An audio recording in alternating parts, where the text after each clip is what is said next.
Do not use such words that you may repent later. Take deep breaths or walk away from the situation.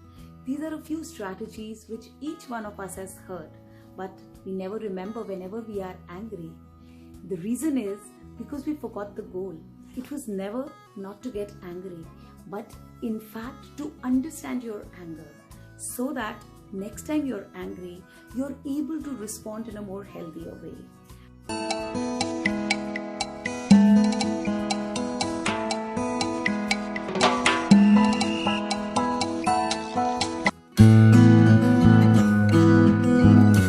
Hello, how are you all doing? Hope you're all taking great care of yourself. Today I thought about talking about one of the most important emotions.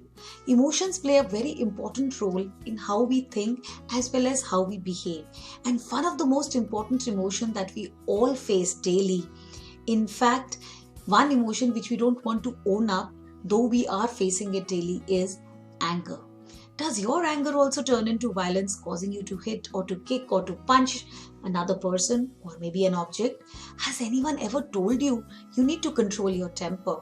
Or have you had a problem at home or at work as a result of your temper? Well, we need to understand that anger is one such emotion which needs to be understood rather than to be controlled, or we need to manage it. Aristotle very rightly said, anybody can become angry. That's easy. But to be angry with the right person and to the right degree and at the right time for a right purpose and in the right way, that's just not within everybody's power, and it's just not easy. So let's try to understand this most important emotion called anger.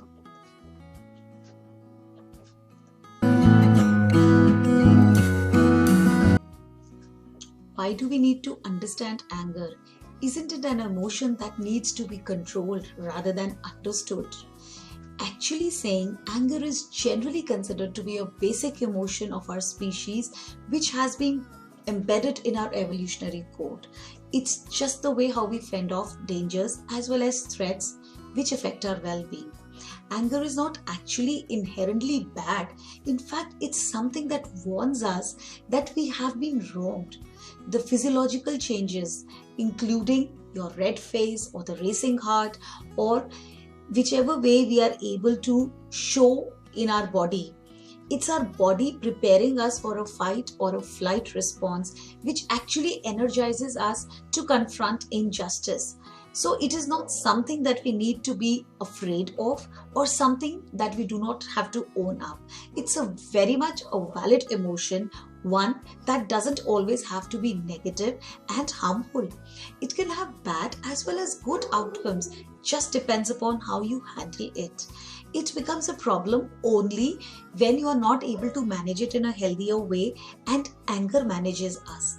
It's in fact a positive energy, and it can be used as a powerful, motivating force towards achieving our goals. Before I talk further about anger, I want to discuss and share a few interesting facts about anger. Firstly, did you know that it's more satisfying to feel angry than to accept the feelings associated with being vulnerable or helpless?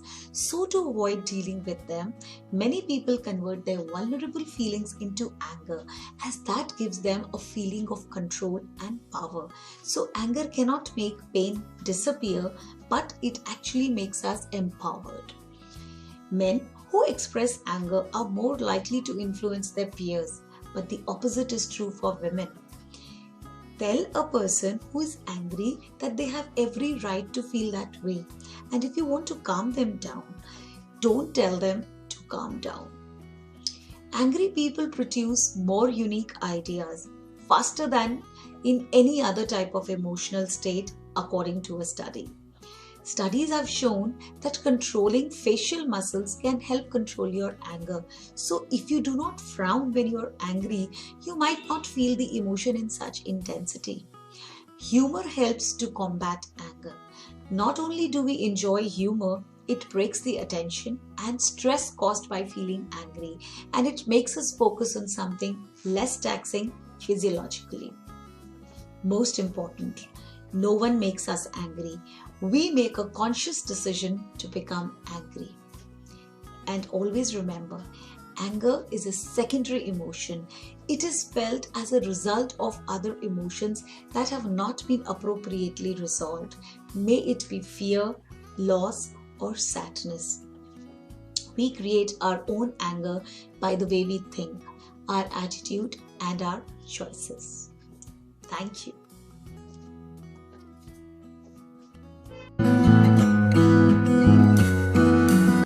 You need to find out what is your anger style in the Avengers and superhero characters.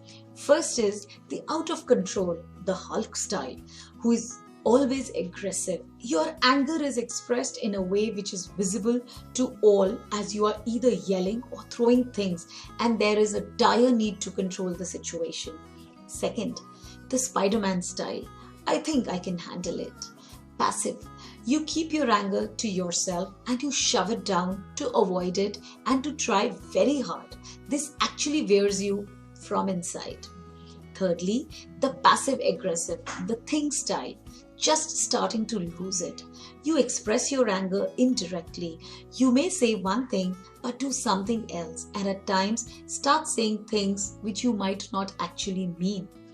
Fourthly, the Loki way, projective aggression.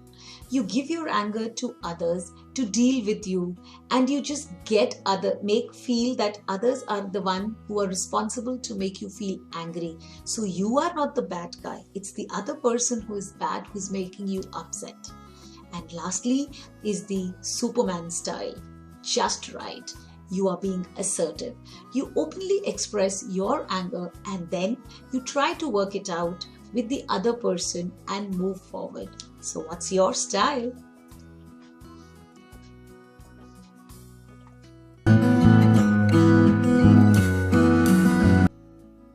When we talk about overcoming or managing our anger, few things you need to concentrate on.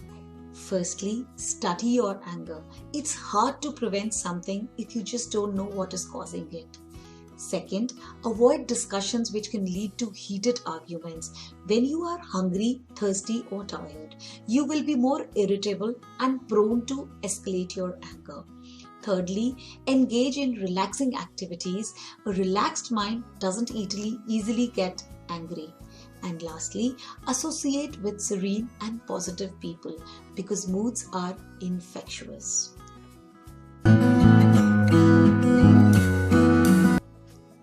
Some proven ways to avoid losing your control and your cool. Firstly, just do not fight the feeling. When anger arises, we are often quick to respond by rationalizing, blaming others, or even trying to desperately calm ourselves down. Instead of trying to be an intellectual to understand your anger, acknowledge that your anger is legitimate and normal, and trying to simply avoid it is not going to help you. Find a way instead to release or to disarm your anger in a more healthier and self-respecting way. Secondly, disrupt it. If your anger or your temper is about to boil over, find a way to disrupt the automatic thought pattern that has been triggered. Take a walk. Just step away from your desk or just call a friend or just walk out from the situation just to take a few deep breaths. Practice visualization. You need to picture yourself when you are reacting to your anger. How do you really look, feel, and sound? Do you like this image of yourself? Next, imagine yourself managing your anger appropriately and addressing the situation in a more calm and constructive way. Thirdly, learn your triggers. What are the trigger points that make you really upset? Some certain situations or certain people. Understanding who and what makes you angry is the key to stay calm and to collect your anger. Pay attention to the circumstances and the people present when you really get upset or angry, so you can actually better anticipate and manage your reactions in future. Fourthly, choose your words carefully and wisely, because when we are emotionally labeling, It's very important so that we can minimize the miscommunication and help us clearly assert our thoughts, opinions, and desires. It's very important that the words which we are using to express ourselves are more talking about our own feelings rather than putting the blame on the other person, and that's done in a very appropriate way. Fifthly, focus on the solution and not the problem. Ruminating and damaging, because what happens is the more you are going to be harboring over the past, it takes time and mental energy away from problem solving, leaving you stuck in negative emotions. Instead, focus on what lessons you can learn from the situation so that you move on in a more productive way. Thank you.